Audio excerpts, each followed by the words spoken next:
नमस्कार। मैं हूं डॉक्टर शैलेश मोदनवाल। श्रेया ज्योतिष केंद्र में आप सभी का हार्दिक स्वागत करता हूं। एक नए विषय के साथ उपस्थित हुआ हूं। आज के इस कलिकाल में एक ऐसा व्रत, एक ऐसी पूजा है जिसका परिचलन बहुत ज़्यादा है। आज उसी पर चर्चा करेंगे, आप लोगों के सामने निवेदन करेंगे। तो ये कथा जो है स्कंद पुराण के रेवा खंड से है। इसमें जो है सत्यनारायण व्रत की विधि विधान को बताया गया है और वही प्रसंग मैं पढ़ रहा हूँ। आप लोग ध्यान से श्रवण करें। ऋषियों ने सूत जी से पूछा, महामुने, किस व्रत या तप से अभीष्ट फल की प्राप्ति होती है? हम सुनना चाहते हैं, कृपया बताइए। सूत जी बोले, देवर्षि नारद ने यही बात भगवान कमलाकांत से पूछी थी। उन्होंने जो उसका उत्तर दिया था उसी को आप सुनिए। एक दिन दूसरों पर अनुग्रह करने वाले योगी नारद जी विविध लोकों में घूमते हुए मर्त्यलोक में आए। उन्होंने देखा यहाँ के सभी मनुष्य भांति भांति के दुखों से पीड़ित हैं और अपने अपने कर्म के फलस्वरूप विविध योनियों में जन्म लेकर क्लेश पा रहे हैं। वे सोचने लगे, किस उपाय से इनका दुख निश्चित रूप से दूर हो सकता है।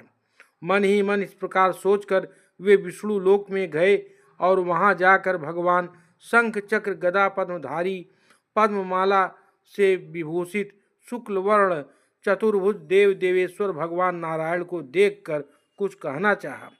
नारद जी बोले, आप मन और वाणी से अतीत अनंत शक्ति हैं, आदि मध्य और अंत से रहित हैं, निर्गुण हैं, गुणात्मा हैं, सबके आदिभूत हैं और भक्तों के दुख का नाश करने वाले हैं। आपको नमस्कार है। भगवान विष्णु ने नारद का स्तवन सुनकर उत्तर दिया। श्री भगवान बोले, महाभाग, तुम किस लिए यहाँ आए हो और तुम्हारे मन में क्या अभिलाषा है? बताओ, मैं तुम्हारी सब बातों का उत्तर दूंगा। नारद जी बोले, मर्त्यलोक में मनुष्य पाप कर्मवश विविध योनियों में जन्म लेकर नाना प्रकार से क्लेश पा रहे हैं और अपने अपने पापों का फल भोग रहे हैं। हे नाथ, उनके वे सारे क्लेश सहज में ही कैसे दूर हो सकते हैं? यदि मुझ पर आपकी कृपा है तो वह उपाय बताइए, उसी को सुनने की मेरी इच्छा है। श्री भगवान ने कहा, वश, लोगों के प्रति अनुग्रहकामी होकर तुमने बड़ी अच्छी बात पूछी। जिसके करने से मनुष्य मोह से मुक्त होता है वह मैं तुमसे कह रहा हूँ, सुनो। एक अत्यंत पवित्र व्रत है जो स्वर्ग या पृथ्वी पर अति दुर्लभ है।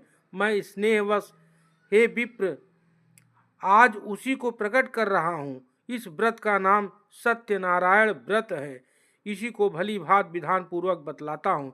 इस व्रत का सम्यक रूप से अनुष्ठान किए जाने पर इस लोक में सुख भोग कर मनुष्य परलोक में मोक्ष को प्राप्त करता है।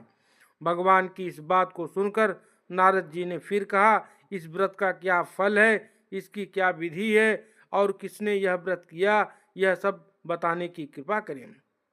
श्री भगवान बोले, इस व्रत से दुख शोकादि का नाश होता है, धन धान्य की वृद्धि होती है और यह व्रत सौभाग्य, संतति और सर्वत्र विजय प्रदान करता है। मनुष्य भक्ति श्रद्धा के साथ जिस किसी दिन यह व्रत कर सकता है।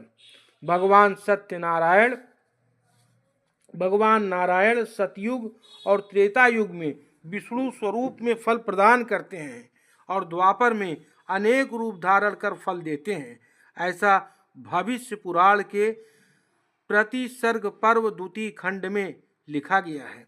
परंतु कलयुग में सर्वव्यापक भगवान सत्यनारायण प्रत्यक्ष फल देते हैं, क्योंकि धर्म के चार पाद हैं, सत्य, शौच, तप और दान। इनमें सत्य ही प्रधान धर्म है।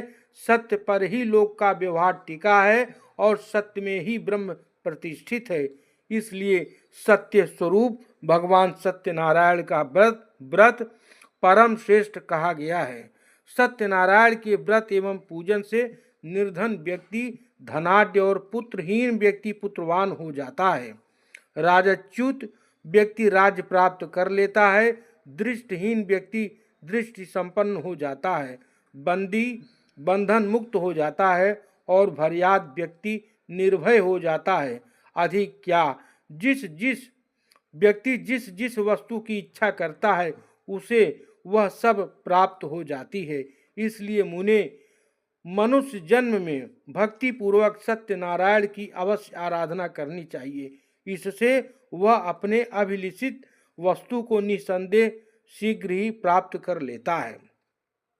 तो यह था भगवान सत्यनारायण व्रत की कथा के विषय में जो शास्त्रों में वर्णित था, मैंने आप सभी के सम्मुख रखा।